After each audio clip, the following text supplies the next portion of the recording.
ನಾನು ಹೇಳ್ತಾ ಇರೋದೇನೋ ಸಂವಿಧಾನ ಏನೋ ನಾಗರಿಕತೆ ಏನೋ ಜನಕ್ಕೆ ಏನಿರಬೇಕು, ಏನು ಸಮಾನತೆ ಬರಬೇಕು, ಸ್ವಾತಂತ್ರ್ಯ, ಸಮಾನತೆ, ಭಾತೃತ್ವ, ಜಾತ್ಯತೀತ ಅನ್ನೋದು ಇರಬೇಕು ಅಂತ ನಾವು ಬಂದಿರುವಂಥದ್ದು ಯುರೋಪ್ನಿಂದ ಅಲ್ಲ. ಕಳೆದ 5,000 ವರ್ಷಗಳಿಗೆ ಹಿಂದಿನಿಂದಲೂ ಕೂಡ ಇಲ್ಲಿ ಡೆಮಾಕ್ರಸಿ ಚಾಲ್ತಿಯಲ್ಲಿ ಇತ್ತು. ನಮ್ಮ ಇತಿಹಾಸವೇ ಹೇಳುತ್ತೆ. ಚುಟುಗಳ ಕಾಲದಿಂದಲೂ ಕೂಡ ಘಟಕಗಳು ಇವತ್ತಿನ ಹೇಗೆ ಗ್ರಾಮ ಪಂಚಾಯಿತಿ, ತಾಲೂಕ್ ಪಂಚಾಯಿತಿ, ಜಿಲ್ಲಾ ಪಂಚಾಯಿತಿ ವ್ಯವಸ್ಥೆ ಇದೆ, ಅವತ್ತಿನ ಕಾಲದಲ್ಲೇ ಇತ್ತು ಅನ್ನುವಂಥದ್ದು ನಮ್ಮ ಉಲ್ಲೇಖದಲ್ಲೇ ಸಿಗುತ್ತೆ, ಇತಿಹಾಸದಲ್ಲೇ ಸಿಗುತ್ತೆ. ಇದು ಯಾವುದೋ ಶಬ್ದಗಳು ಕೂಡ ಅಲ್ಲಿಂದ ಎರವಲು ಪಡೆದಿದ್ದಲ್ಲ. ನಮ್ಮಿಂದ ಅವ್ರು ಕಲ್ತಿರಬಹುದು, ನಾವು ಅವರಿಂದ ಕಲ್ತಿದ್ದಲ್ಲ. ಸ್ವತಂತ್ರದ ಕಲ್ಪನೆ ಯಾವುದು? ಸ್ವಾತಂತ್ರ್ಯದ ಕಲ್ಪನೆ ಯಾವುದು? ಇದನ್ನು ಕೊಟ್ಟಿದ್ಯಾರು? ಇಲ್ಲಿ ಕಲ್ತ್ಕೊಂಡು ಹೋಗಿರ್ತಕ್ಕಂಥವ್ರು. ನಂತರದಲ್ಲಿ ನಮ್ಮವರಲ್ಲಿ ಹೋದರು, ಆ ಯೂನಿವರ್ಸಿಟಿಗಳಲ್ಲಿ ಬೆಳೆದ್ರು, ಆ ಶಬ್ದವನ್ನೇ ಹಿಡ್ಕೊಂಬಂದರು, ಫ್ರೀಡಮ್ ಹಿಡ್ಕೊಂಬಂದರು ಅಷ್ಟೇ. ಈ ದೇಶದ ಸಂವಿಧಾನ ಹಾಗಿದ್ರೆ ಮುಂಚೆ ರಚನೆ ಮಾಡಿದ್ದು ಯಾವ ಆಧಾರದ ಮೇಲೆ? ಐರಿಷ್ ಕಲ್ಪನೆಯಲ್ಲಿ ವೆಸ್ಟ್ ಮಿನಿಸ್ಟರ್ ಸಿಸ್ಟಮ್ ನಮ್ಮ ಆಡಳಿತದ ವ್ಯವಸ್ಥೆ. ಇದನ್ನು ಎರವಲು ಪಡಿಬೇಕಾಗಿರತಕ್ಕಂಥ ಪರಿಸ್ಥಿತಿ ಬಂತಲ್ಲ. ನಿಜಕ್ಕೂ ಒಮ್ಮೊಮ್ಮೆ ನಮ್ಮ ಇತಿಹಾಸವನ್ನು ನೋಡಿದಾಗ ಎಷ್ಟು ನಮಗೆ ಮರೆತು ಹೋಗಿತ್ತು. ಬೇರೆ ಕಡೆಯಿಂದ ಎರವಲು ತಂದುಕೊಂಡು ನಾವು ಬದುಕಬೇಕಾದಂಥ ಪರಿಸ್ಥಿತಿ ಬಂತಲ್ಲ. ಎಂಥ ಒಂದು ಅದ್ಭುತ ಒಂದು ಪರಂಪರೆ, ಎಂಥ ಒಂದು ಅದ್ಭುತ ದೇಶ. ಸೂಪರ್ ಸರ್ ನೀವು ಇಲ್ಲಿ ಇರ್ತಕ್ಕಂಥದ್ದು ನಮಗದು ಗಣ್ಯ ಅಂತ ಅನಿಸ್ಲೇ ಇಲ್ಲ. ಇದನ್ನು ದೂರ ಮಾಡಿದ್ವಿ. ನ್ಯಾಯ ಪದ್ಧತಿ, ಗಣಿತ, ಪ್ರತಿಯೊಂದಲ್ಲೂ ಕೂಡ ನಮ್ಮ ಸಂಸ್ಕೃತಿ ಕೊಟ್ಟಿರ್ತಕ್ಕಂಥ ಕೊಡುಗೆ ಏನು? ಇವತ್ತು ಕೂಡ ಯುರೋಪ್ ಬದುಕ್ತಾ ಇರತಕ್ಕಂಥದ್ದು, ಯುರೋಪಿನಲ್ಲಿರ್ತಕ್ಕಂಥ ವೈಜ್ಞಾನಿಕ ಸಂಶೋಧನೆಗಳು ಎಲ್ಲದಕ್ಕೂ ಕೂಡ ನಮ್ಮದೇ ಮೂಲಭೂತ ಗ್ರಂಥಗಳು, ನಮ್ಮದೇ ತಾರ್ಕಿಕ ಗಣಿತಗಳು ಎಲ್ಲದೂ ಕೂಡ ನಮ್ಮಿಂದಲೇ ಎರವಲು ಪಡೆದಿರತಕ್ಕಂಥದ್ದು. ಆದರೆ ಇವತ್ತು ನ್ಯೂ ಏಜ್ ಮ್ಯಾಥಮೆಟಿಕ್ಸ್ ಅಂತ ಅವ್ರನ್ನ ಕರ್ಕೊಂಬಂದು ಪ್ರೊಫೆಸರ್ಗಳನ್ನು ಬಂದು ನಾವಿಲ್ಲಿ ಕಲ್ತ್ಕೊಂತೀವಿ. ಇದೊಂದು ಬದುಕಿ, ಇದೊಂದು ಜನ್ಮವೇ, ಎಂತಹ ದುರ್ವಿಧಿ, ಇದೆಂತಹ ದುರ್ವಿಧಿ. ಸ್ವಾತಂತ್ರ್ಯ, ಸಮಾನತೆ, ಇದು ಯಾವುದು ಶಬ್ದಗಳು ಬೇರೆ ಕಡೆಯಿಂದ ಬಂದಿದ್ದಲ್ಲ.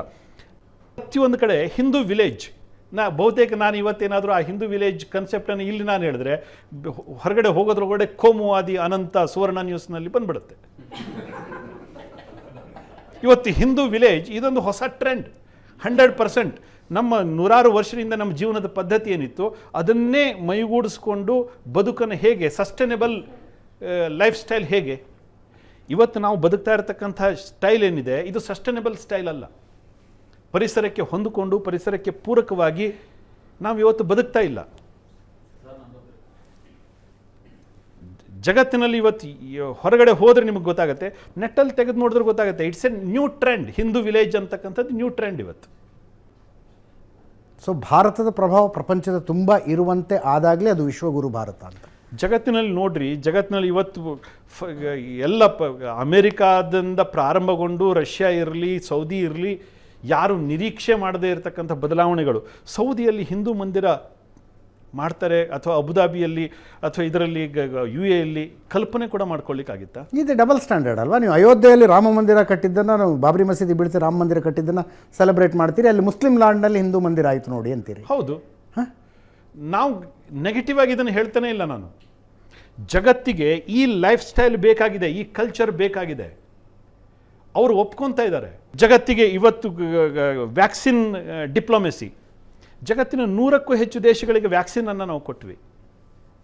ಅಮೇರಿಕ ಕೊಡ್ಲಿಕ್ಕೆ ರೆಡಿ ಇರಲಿಲ್ಲ, UK ಕೊಡ್ಲಿಕ್ಕೆ ರೆಡಿ ಇರಲಿಲ್ಲ, ಬೇರೆಯವ್ರು ಕೊಡ್ಲಿಕ್ಕೆ ರೆಡಿ ಇರಲಿಲ್ಲ, ನಾವು ಕೊಟ್ವಿ.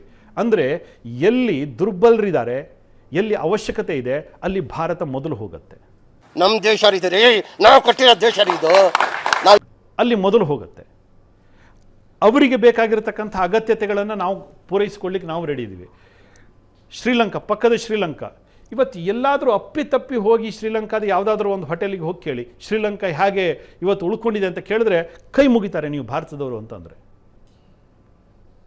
ಚೈನಾ ಅವರಿಗೆ ಬೆಂಬಲ ಕೊಡ್ತೀವಿ ಅಂತ ಕೈ ಕೊಟ್ಟರು. ಇವತ್ತು ಉಳಿಸ್ಕೊಂಡಿದ್ಯಾರು? ಶ್ರೀಲಂಕಾವನ್ನು ಉಳಿಸ್ಕೊಂಡಿದ್ಯಾರು? ನಮಗೇನಿರಲಿಲ್ಲ. ವರ್ಲ್ಡ್ ಬ್ಯಾಂಕ್ ಕೇವಲ $3 ಬಿಲಿಯನ್ ಅವ್ರ ಕಣ್ಣಲ್ಲಿ ನೀರು ಹಾಕ್ತಾ ಇದ್ರು. ನಾವು at a time more than $4.5 billion ನಾವು ಕೊಟ್ವಿ. ಪೆಟ್ರೋಲ್ ಇರಲಿಲ್ಲ, ಊಟಕ್ಕೆ ಅಕ್ಕಿ ಇರಲಿಲ್ಲ ಶ್ರೀಲಂಕಾದಲ್ಲಿ. ಇದನ್ನು ಸಾಲ ಅಂತ ಕೊಟ್ಟಿರಲಿಲ್ಲ ಕಣ್ರಿ, ನಮ್ಮವರು ಅಂತ ಕೊಟ್ವಿ. ವಸುಧೈವ ಕುಟುಂಬಕಂ, ಅವರು ನಮ್ಮವರು ಅಂತ ಕೊಟ್ವಿ ನಾವು. ಇದು ನಮ್ಮ ದೇಶ ಅಂದ್ರೆ. ಇದೇ ಥರದಲ್ಲಿ ಅಮೆರಿಕ ಕೂಡ ಕೊಡದೇ ಇದ್ದಾಗ ಎಷ್ಟು ದೇಶಗಳಲ್ಲಿ ನಾವು ಲಕ್ಷಾಂತರ ಜನಗಳನ್ನು ಬದುಕಿಸಿದ್ವಿ ಕೋವಿಡ್ ಟೈಮ್ನಲ್ಲಿ ವ್ಯಾಕ್ಸಿನ್ಗಳನ್ನು ಕಳಿಸ್ಕೊಟ್ಟು. ಇದಕ್ಕೋಸ್ಕರ ಜಗತ್ತು ಇವತ್ತು ನಮ್ಮನ್ನು ಒಪ್ಕೊತಾ ಇದೆ, ವಿಶ್ವಗುರು ಭಾರತ. ಅದಕ್ಕೋಸ್ಕರ ಮಧ್ಯಾಹ್ನ ತಕ್ಷಣ ಗುಡುಗು ಮಿಂಚು ಬರ್ತಿದೆ, ಸಟ್ ಪಟ್ ಡೊಡಮ್.